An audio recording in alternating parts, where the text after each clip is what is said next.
Amazon workers in Alabama are pushing for unionization. And I just wanted to, one, shout them out for this because this is amazing. This is very, this is monumental. This is going to be, the first push for unionization in Amazon in some time, maybe ever, but certainly in a significant amount of time. Possibly ever in the United States. Of course, other countries they are unionized and have much better protections than workers in the United States.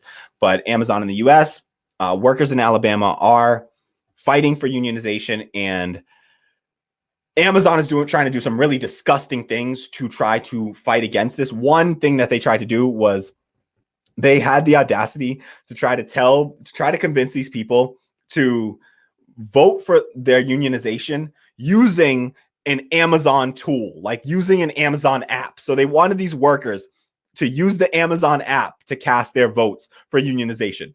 I hope I don't need to tell you why that is completely unacceptable. All right. You have a corporation that would have control over the code, the software that would be doing this vote counting. That would be like, I don't know, like Donald Trump is saying that his team, he was going to personally, him and his team were going to count the votes from the election. All right. So would you trust Donald Trump to have been the one to count the votes from the recent general election? Would you see that as a bit of a conflict of interest?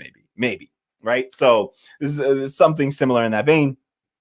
But Amazon tried another really disgusting, dangerous tactic, and they're actually trying to push for these workers to have to vote in person for this union. And this is the first thing that you have to do, the first steps that you have to take in order to form a union in a workplace. Everybody gets this little union card, and you have to vote and cast your vote for, all the workers at a facility. Cast a vote. Would you like to form a union? A majority of workers have to vote in favor, right?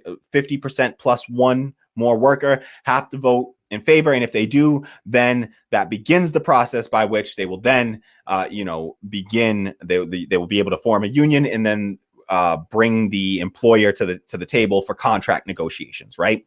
And oftentimes between that step of the workers voting for a union and them actually getting contract negotiations, employers will do other really gross, dirty, disgusting tactics to try to bust up the union, all right, before it forms. So Amazon, Walmart, these companies have a history of union busting. These are union busting tactics that they're trying. And what the workers are doing in this facility in Alabama is really amazing. Look at where these movements end up happening to, and these labor movements end up spawning, is oftentimes in like red states in these Midwest and Kentucky. That's where like the teachers strikes began back in like 2017, 2018. The teacher strikes in Kentucky and Oklahoma and all over like the Midwest, the South, Alabama, Georgia. So look at where these things are taking place, and you'll see that even though they have the image of being like, red states, this is where Oklahoma was the state in the United States that had the highest number of socialists in their legislature at any given moment. And it was 100. They elected 100 socialists to the Oklahoma legislature. It's the state with the highest number of socialists elected to their legislature in U.S. history. Most people don't know that little fun fact.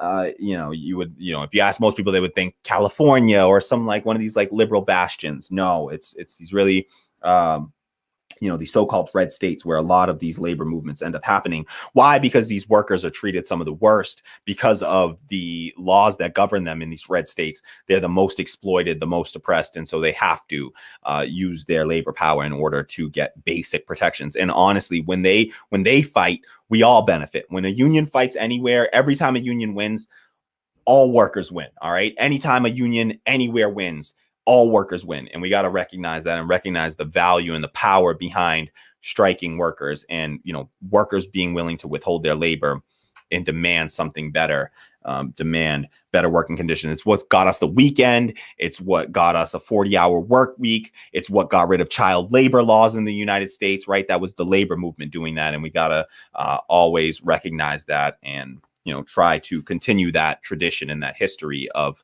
fighting for, everything that we essentially have gained. All the major gains that we've made have come through the labor movement, and we have to continue that fight within the labor movement. I honestly believe that we have to focus more on the labor movement, a little bit less on electoral politics. I think it's going to take both strategies. You got to have this sort of an inside-outside strategy.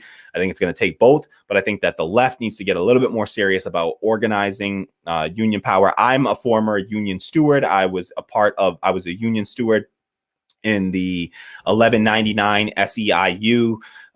It was a healthcare workers union, and I was a steward there and did some really great, I really enjoyed the work that I did there. It was really meaningful, valuable work to me. It felt fulfilling, and it was just fighting for my colleagues, my coworkers, to get what they deserved, right? And they deserve so much more. And I honestly believe that we need to go beyond unions, right, to workplace democracy. One worker, one vote on all major decisions. No more middleman with an elected, representative government like unions. That it becomes corruptible. Even unions are corruptible. So unions, while a good stopgap, they are not they should not be the end goal.